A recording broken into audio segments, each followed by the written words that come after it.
Go. Hello, and welcome back to another episode of this little sound series. I have no idea where this is going to go in the order of everything, but this is the last video that we're recording, so that's pretty dang excited. This is on miking, how to mic an actor. And with me, I have a lovely actor, Nikki, who at the time of recording this is a 7th grader. At the time you're watching this, could have graduated already. And that's crazy to me. So, today we're going to be going over all of the miking equipment, the miking process, the do's and the don'ts, all that jazz. So, first up, and most importantly, is the mic. We have all of these in the little bags that are in the black cabinet over there. You've seen that on the tour. Open it up, and you find yourself a beautiful, stunning Huel XD model microphone. Normally there's a piece of spike tape right here that says what number it is. That must have fallen off. Probably the piece of orange I just peeled away. But also it says the microphone number right here. And that's important because that tells you which receiver this microphone is synced to. This is 1, which means that on WANDA it's synced to receiver number 1. Microphone! Yay! Lovely! Oh no! It's not turning on because it doesn't have any power. Squeeze these two little knob things on the side, pull them open, and you see a lovely little place to put a rechargeable AA pair of batteries. Take this bad boy, squeeze it in there until it pops, and wow, look! It was already flipped in the on position, so the green light just turned on automatically. I can turn it off. I can turn it back on. Fun. So, this is a microphone. You can see that it is dead. The battery I just put into the microphone is dead. 1 second.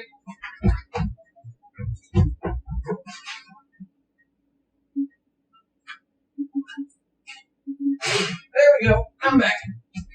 Alright. Let's try this one. There we go. I plug it in, and you can see it is full battery, and it is set to Group 1, Channel 1. Right here, you can see the group and the channel number, and also the amount of battery the microphone has. Thank you for standing still so long, Vicky. I'm sorry. This is the lavalier. This is an extremely delicate wire that connects the microphone pack itself to the actual microphone that picks up sound, which is at the end of the lavalier. We have bad ones. Bad, they cost $80 a piece, and we have good ones. These are encased in these fancy boxes because they are just as fragile and $200 a piece. So we only save this for real shows. We never use them during rehearsals. These are the good ones. The bad ones are square at the end. They're rectangles. The good ones are cylinders. Lovely. You're going to take it. It has 4 pins at the bottom, and the microphone has 4 pinholes here. Line them up. The dot that you need to press down to unplug them is always facing straight towards you. And there we go. When it's fully in, this microphone now is talking to this receiver. This microphone is connected. No, God, those are all the wrong words. Neither of these is a receiver. Sorry. This microphone is connected to this microphone pack. The receiver is way down there. But these are now connected. And if I'm talking to this, whoa, Lily, if you stand up and can come over here, you can see that this microphone is sending out a signal to the antenna all the way down there, and that antenna is picking up the signal and is sending it to the receiver is sending it to the snake is sending it all the way up here, and we're getting signal, baby. If I unplug this and turn it up, you can, assuming the vocals bus is on, let's see, why can we, oh, this is off. You can now hear my voice. Yay! Because this microphone is sending a signal all the way down to the antenna down there, and that's being sent all the way back up here. Things are sounding weird because the microphone is directly in front of the speaker. None of the effects are on, right? Yeah. But if I wanted to turn effects on, oh, never mind, it's not being sent. But, yes. This microphone is now working because all of the parts on the microphone are plugged in. Now you're asking, how do we attach this microphone to an actor? Like that. There we go. It's now attached. No. There's a lot of stuff you're going to need. You're going to need clear medical tape. This is the kind of tape we used. We did an experiment during Trap, I believe it was the original, where we bought every single kind of tape that we could find at a Target and a Walmart and tested it all on an actor. And this kind of tape worked the best because it is built for surgeries, a bunch of stuff. It works best with sweaty actors. You're going to need these. We have a big magnetized thing of bobby pins. You're going to want 3 bobby pins that roughly match the actor's hair.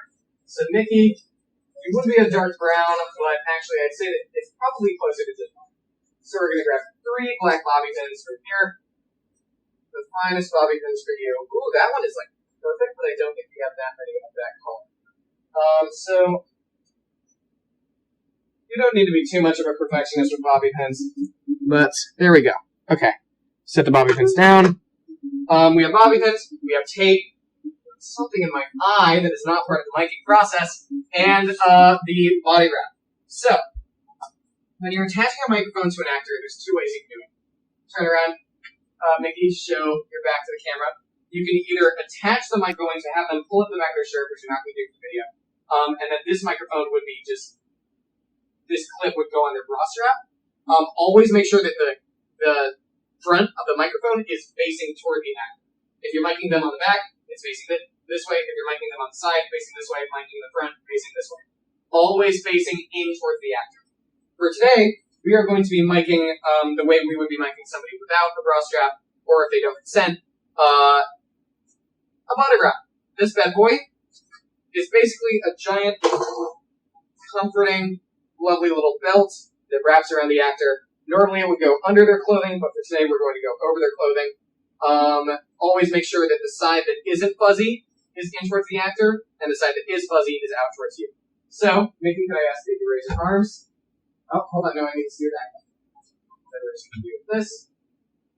And there we go. Pull it nice and tight, not too tight. You don't want to choke anybody to death.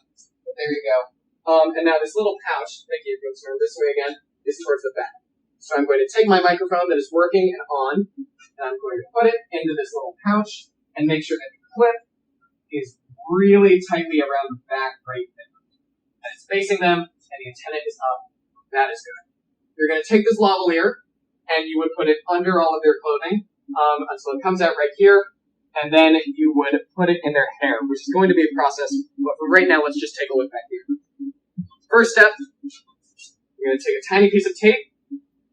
Very tiny piece of tape, does not need to be big at all. And this antenna works best when pointed straight up. So to make sure it's pointing straight up, you're just going to tape it to their skin right there. Lovely, that's the first step. Now, Mickey, I'm going to have you kneel down.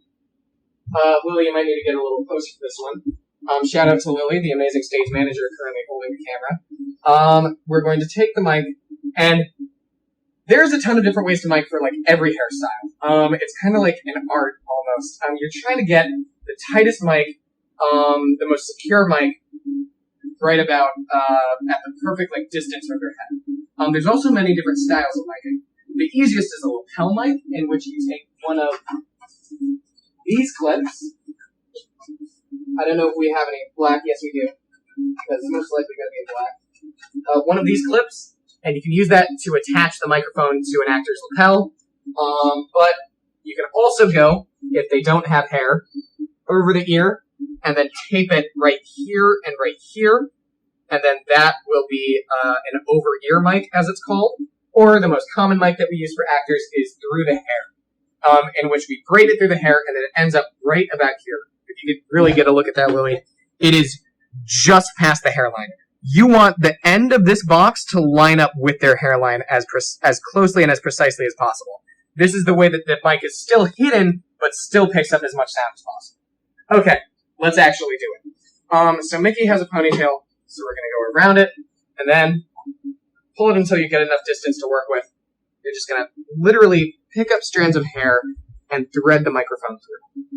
In order to be secure, the microphone should always be as close to the center of the head as possible. Mickey has the center part here, which we never want to run down. You never run the microphone down apart. You always want to be as close to the center of the head as possible, but if they have a part going through the middle, you go right along the part like this. You're going to thread it through the hair, just like so, and get one last thread right before it breaches the hairline, and then there we go.